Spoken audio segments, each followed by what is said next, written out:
వచ్చే ఆర్థిక సంవత్సరంలో ఏపీ ప్రజలపై విద్యుత్ భారం ఉండబోదు అని ఏపీఈఆర్సీ చైర్మన్ ఠాగూర్ రామ్ సింగ్ స్పష్టం చేశారు. డెస్కంలో కూడా పెంపు ప్రతిపాదనలు చేయలేదు అన్నారు. ఆదాయ లోటు 14,683 కోట్లను ప్రభుత్వమే సబ్సిడీగా భరిస్తుంది అని తెలియజేశారు. ఆదాయ వనరులు ప్రతిపాదిత టారిఫ్లపై బహిరంగ విచారణ జరిగింది అని అన్నారు కమిషన్.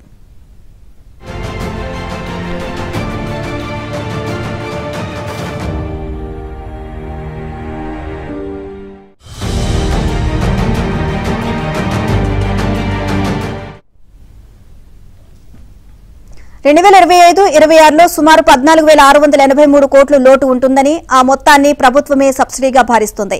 3 రోజుల విచారణలో మొత్తం 94 మంది పాల్గొని వారి నుంచి స్వీకరించిన అభ్యంతరాలు, సూచనలు, సలహాలపై డిస్కంలను వివరణ కోరారు.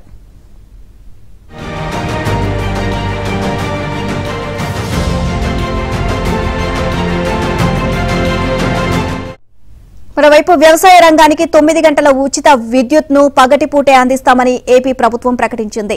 పీఎం కుసుమ్ పథకం కింద ఏపీలతో 1,00,000 వ్యవసాయ పంపు సెట్లకు సౌర విద్యుత్కు అందిస్తామని స్పష్టం చేసింది. మరో 4 లక్షల పంపు సెట్లకు ఈ స్కీమ్ను విస్తరించాలి అని కేంద్రానికి విజ్ఞప్తి చేశామని తెలిపింది. ఇక ఆమోదం వచ్చిన వెంటనే వాటికి సౌర విద్యుత్ అందిస్తామని వెల్లడించింది. ఉచిత పథకాలకు సబ్సిడీ నిధులు సమకూరుస్తామని పేర్కొంది.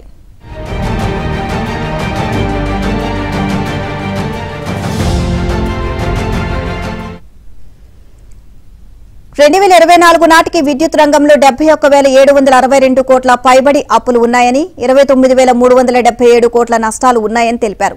ప్రభుత్వం గృహ, పరిశ్రమలు, ఎస్సీ, ఎస్టీ వినియోగదారులు, రైతులకు అందిస్తున్న విద్యుత్కు సబ్సిడీ నిధులు ఇస్తాము అని స్పష్టం చేశారు. రాష్ట్ర సర్వతోముఖాభివృద్ధికి దోహదపడేలా నిరంతరాయంగా విద్యుత్ సరఫరా చేస్తామని ప్రకటించారు. గృహ, వాణిజ్య, పారిశ్రామిక రంగాలకు రోజంతా సరసమైన ధరలకు కరెంటు అందిస్తామని అన్నారు.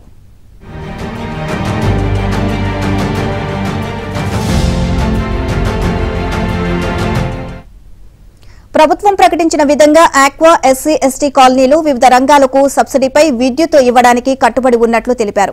ఇక వినియోగదారుల సంక్షేమమే లక్ష్యంగా మెరుగైన సేవలు అందించడానికి సాంకేతిక, వాణిజ్య నష్టాలు తగ్గించే చర్యలు చేపట్టనున్నారు.